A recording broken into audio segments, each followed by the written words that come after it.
So after I crashed and broke the TPU mount for my GoPro on my FPV drone for the last time, I decided I'm not even going to use a GoPro anymore.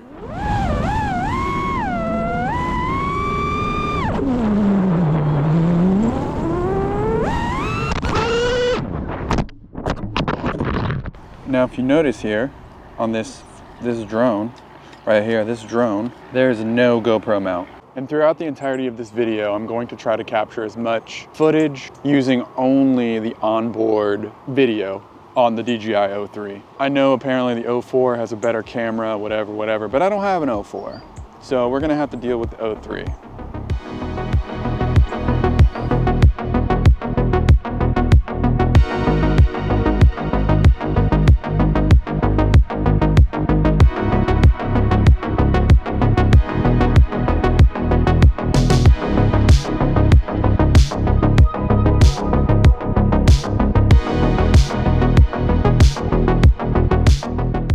You know, once upon a time in my FPV journey, I thought that it was 100% necessary for me to always put a GoPro on my FPV drone so I could get the best possible footage out of my FPV freestyle. But then I realized it doesn't really matter. I mean, this DVR from the O3 is more than acceptable for freestyle footage. This looks fine. I don't know why I was always so worried about this.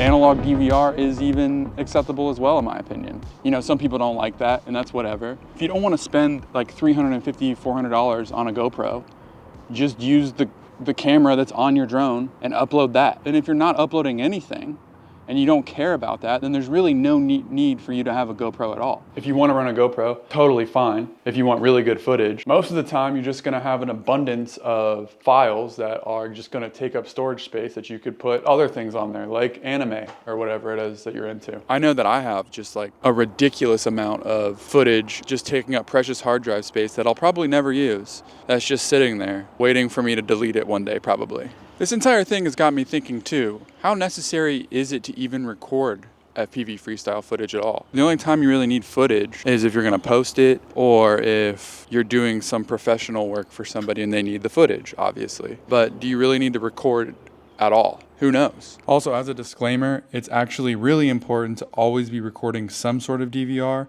on your goggles in the event that you lose your quad and you need to review the footage and go find the quad. Now, the biggest downside for me not using a GoPro is that when I'm making a video like this and I record on the O3, is that when I shoot on this camera, I'm shooting at 24 frames a second. And when I shoot on my O3, it's at 100 frames a second.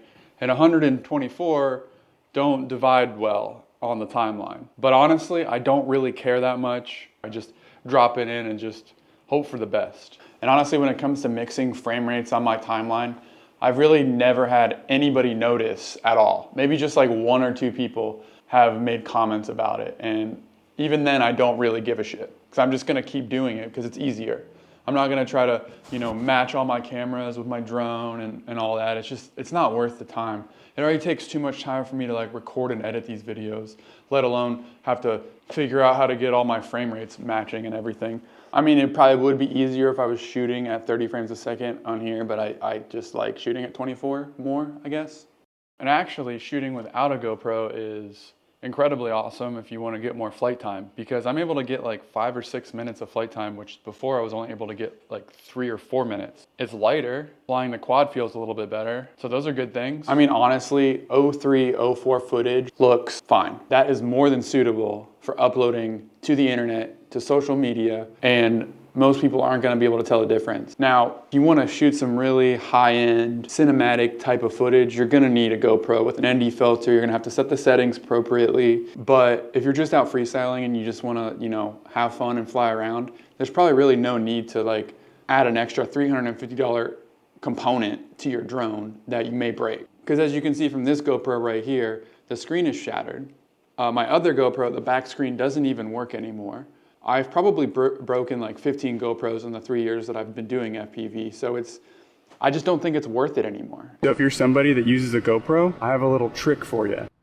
Especially if you put them on drones, they have a tendency to break.